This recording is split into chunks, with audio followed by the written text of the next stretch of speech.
नमस्कार दोस्तों, मैं कन्हैया लाल स्वागत करता हूं आपका इस YouTube channel study with KL sir में। दोस्तों आज फिर आपके सामने हाजिर हूं इंडिया जीके के टेस्ट को लेकर। दोस्तों इस टेस्ट में मध्यकालीन भारतीय इतिहास के 20 प्रश्न होंगे जो प्रतियोगी परीक्षाओं की दृष्टि से बहुत ही महत्वपूर्ण है। ये प्रश्न कई बार परीक्षाओं में आ चुके हैं, तो वीडियो को बिल्कुल भी स्किप मत कीजिए, वीडियो को पूरा देखिए। इस वीडियो में आपको बहुत ही बेहतरीन प्रश्न मिलेंगे। और अगर आप चैनल पर नए हैं तो बिल्कुल चैनल को सब्सक्राइब करके बेल आइकन प्रेस कर लीजिए ताकि आने वाले वीडियो की नोटिफिकेशन सबसे पहले आपको मिल सके। चलिए दोस्तों वीडियो को शुरू करते हैं। दोस्तों पहला प्रश्न है, पहला मुस्लिम आक्रमणकारी 712 ईस्वी में भारत आया था, उसका क्या नाम था?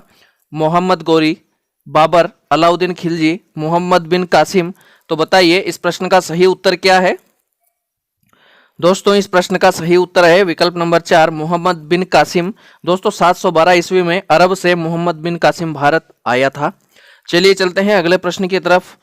दोस्तों वीडियो का आखिर में कमेंट में जरूर बताकर जाना कि आपके इसमें कितने सही हुए। दोस्तों प्रश्न 2 है, निम्नलिखित में से कौन सा विद्वान भारत में महमूद गजनवी के साथ जुड़ा था? अल बरूनी, अल राजी, अल फिरदौसी और अल मुस्तफ़ा। तो बताइए इस प्रश्न का सही उत्तर क्या है? दोस्तों इस प्रश्न का सही उत्तर है विकल्प नंबर 1, अल बरूनी। दोस्तों जो अल बरूनी था वो महमूद गजनवी के साथ जुड़ा हुआ था। चलिए चलते हैं अगले प्रश्न की तरफ। दोस्तों अगला प्रश्न है प्रश्न नंबर 3, भारत में गुलाम वंश का संस्थापक कौन था? कुतुबुद्दीन ऐबक, केकुवाद, इल्तुतमिश, बहमन शाह। तो बताइए इस प्रश्न का सही उत्तर क्या है?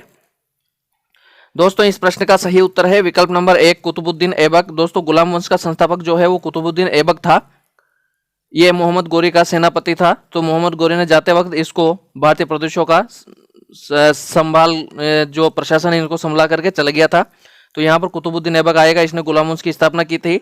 चलिए चलते हैं अगले प्रश्न की तरफ। दोस्तों अगला प्रश्न है प्रश्न नंबर 4, अमीर खुसरो किसके शिष्य थे? निजामुद्दीन औलिया, शेख सलीम चिश्ती, ख्वाजा मोइनुद्दीन चिश्ती और सैफुद्दीन बखरजी। तो बताइए इस प्रश्न का सही उत्तर क्या है? दोस्तों इस प्रश्न का सही उत्तर है विकल्प नंबर 1, निजामुद्दीन औलिया। दोस्तों जो अमीर खुसरो थे वो निजामुद्दीन औलिया के शिष्य थे। चलिए चलते हैं अगले प्रश्न की तरफ। दोस्तों अगला प्रश्न है प्रश्न नंबर 5, भारत में इक्ता प्रणाली किसने चलाई? कुतुबुद्दीन ऐबक, इल्तुतमिश, बलबन, रजिया। तो बताइए इस प्रश्न का सही उत्तर क्या है? दोस्तों इस प्रश्न का सही उत्तर है विकल्प नंबर 2, इल्तुतमिश। दोस्तों भारत में इक्ता प्रणाली इल्तुतमिश ने चलाई थी। चलिए चलते हैं अगले प्रश्न की तरफ। दोस्तों अगला प्रश्न है प्रश्न नंबर 6, निम्नलिखित में से सर्वप्रथम लिखने की कला विकसित की? मिस्र, सुमेर, ग्रीक, चीन। तो बताइए इस प्रश्न का सही उत्तर क्या है? दोस्तों इस प्रश्न का सही उत्तर है विकल्प नंबर 2, सुमेर। दोस्तों सर्वप्रथम लिखने की कला का विकास सुमेर में हुआ था। यह मेसोपोटामिया का एक भाग है। चलिए चलते हैं अगले प्रश्न की तरफ। दोस्तों अगला प्रश्न है प्रश्न नंबर 7, बाजार नियंत्रण प्रणाली किसने प्रारंभ की? औरंगजेब, अलाउद्दीन खिलजी, चंद्रगुप्त मौर्य, शाहजहां। तो बताइए इस प्रश्न का सही उत्तर क्या है? दोस्तों इस प्रश्न का सही उत्तर है विकल्प नंबर 2, अलाउद्दीन खिलजी। दोस्तों अलाउद्दीन खिलजी ने बाजार नियंत्रण प्रणाली प्रारंभ की थी। अलाउद्दीन खिलजी ने बाजार में हर प्रकार की वस्तुओं के दाम निर्धारित कर दिए थे। चलिए चलते हैं अगले प्रश्न की तरफ। दोस्तों अगला प्रश्न है प्रश्न नंबर 8, निम्नलिखित में से किसने अपनी राजधानी दिल्ली से देवगिरी स्थानांतरित की? इल्तुतमिश, गयासुद्दीन बलबन, अलाउद्दीन खिलजी, मोहम्मद बिन तुगलक। तो बताइए इस प्रश्न का सही उत्तर क्या है? दोस्तों इस प्रश्न का सही उत्तर है विकल्प नंबर 4, मोहम्मद बिन तुगलक। दोस्तों मोहम्मद बिन तुगलक ने राजधानी को दिल्ली से देवगिरी स्थानांतरित किया था। देवगिरी को दौलताबाद के नाम से भी जाना जाता है। दौलताबाद के नाम से भी देवगिरी को जाना जाता है। चलिए चलते हैं अगले प्रश्न की तरफ। दोस्तों अगला प्रश्न है प्रश्न नंबर 9, दिल्ली सल्तनत को मुख्य बाहरी खतरा था? मुगलों से, अफगानों से, ईरानियों से, इनमें से कोई नहीं। तो बताइए इस प्रश्न का सही उत्तर क्या है? दोस्तों इस प्रश्न का सही उत्तर है विकल्प नंबर 4, इनमें से कोई नहीं। दोस्तों जो दिल्ली सल्तनत थी उसको मुख्य रूप से बाहरी खतरा इन तीनों में से किसी से नहीं था, बल्कि मंगोलों से था। मंगोलों से दिल्ली सल्तनत को मुख्य रूप से खतरा था। यहां पर मंगोल ऑप्शन में नहीं है तो यहां पर आएगा विकल्प नंबर 4, इनमें से कोई नहीं। चलिए चलते हैं अगले प्रश्न की तरफ। दोस्तों अगला प्रश्न है प्रश्न नंबर 10, दिल्ली का सुल्तान जो भारत में नहरों के सबसे बड़े नेटवर्क के निर्माण के लिए प्रसिद्ध था? इल्तुतमिश, गयासुद्दीन तुगलक, फिरोज शाह तुगलक और सिकंदर लोदी। तो बताइए इस प्रश्न का सही उत्तर क्या है? दोस्तों इस प्रश्न का सही उत्तर है विकल्प नंबर 3, फिरोज शाह तुगलक। दोस्तों जो दिल्ली सल्तनत का सुल्तान था फिरोज शाह तुगलक, इसने भारत में सबसे ज्यादा नहरों का निर्माण किया था, इसलिए नहरों के सबसे बड़े नेटवर्क निर्माण के लिए इसको जाना जाता है। चलिए चलते हैं अगले प्रश्न की तरफ। दोस्तों अगला प्रश्न है प्रश्न नंबर 11। सल्तनत का पहला सुल्तान जो अजमेर स्थित ख्वाजा मोइनुद्दीन चिश्ती की दरगाह पर गया, बलबन, इल्तुतमिश, मोहम्मद बिन तुगलक और बहलोल लोदी। तो बताइए इस प्रश्न का सही उत्तर क्या है। दोस्तों इस प्रश्न का सही उत्तर है विकल्प नंबर 3 मोहम्मद बिन तुगलक। दोस्तों मोहम्मद बिन तुगलक सल्तनत का पहला सुल्तान था जो अजमेर में स्थित ख्वाजा मोइनुद्दीन चिश्ती की दरगाह पर गया था। चलिए चलते हैं अगले प्रश्न की तरफ। दोस्तों अगला प्रश्न है प्रश्न नंबर 12। दिल्ली सल्तनत के किस सुल्तान ने रैयत ए अला की उपाधि धारण की? अलाउद्दीन खिलजी, फिरोज तुगलक, इब्राहिम लोदी और खिज्र खां। तो बताइए इस प्रश्न का सही उत्तर क्या है। दोस्तों इस प्रश्न का सही उत्तर है विकल्प नंबर 4 खिज्र खां। दोस्तों जो खिज्र खां था ये तैमूर लंग का सेनापति था। भारतीय प्रदेशों में विजय प्राप्त करने के बाद इसने रैयत ए अल्लाह की उपाधि धारण की थी तथा इसने सल्तनत में सैयद वंश का प्रारंभ किया था खिज्र खां ने, और रैयत अल्लाह की उपाधि धारण की थी। तो यहाँ पर अपना विकल्प नंबर 4 सही हो जाता है। चलिए चलते हैं अगले प्रश्न की तरफ। दोस्तों अगला प्रश्न है प्रश्न नंबर 13। आगरा शहर की स्थापना किसने की? अलाउद्दीन खिलजी, कुतुबुद्दीन ऐबक, सिकंदर लोदी और इल्तुतमिश। तो बताइए इस प्रश्न का सही उत्तर क्या है। दोस्तों इस प्रश्न का सही उत्तर है विकल्प नंबर 3 सिकंदर लोदी। दोस्तों आगरा शहर की स्थापना सिकंदर लोदी ने की थी। चलिए चलते हैं अगले प्रश्न की तरफ। दोस्तों अगला प्रश्न है प्रश्न नंबर 14। सल्तनत काल में सैन्य प्रशासन के लिए कौन सा विभाग था?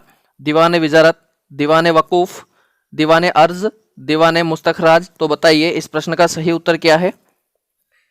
दोस्तों इस प्रश्न का सही उत्तर है विकल्प नंबर 3 दीवान अर्ज। दोस्तों सल्तनत काल में सैन्य प्रशासन के लिए दीवान अर्ज विभाग था जो सैन्य प्रशासन का कार्यभार देखता था।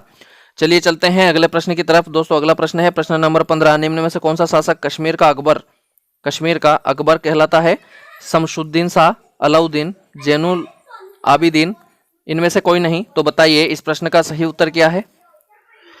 दोस्तों इस प्रश्न का सही उत्तर है विकल्प नंबर 3 जैन उल आबिदीन। दोस्तों जैन उल आबिदीन को कश्मीर का अकबर कहा जाता है क्योंकि इन्होंने भी अकबर के समान ही कश्मीर में धार्मिक सद्भाव को बढ़ावा दिया था और अनेक लोकोपकारी कार्य किए थे।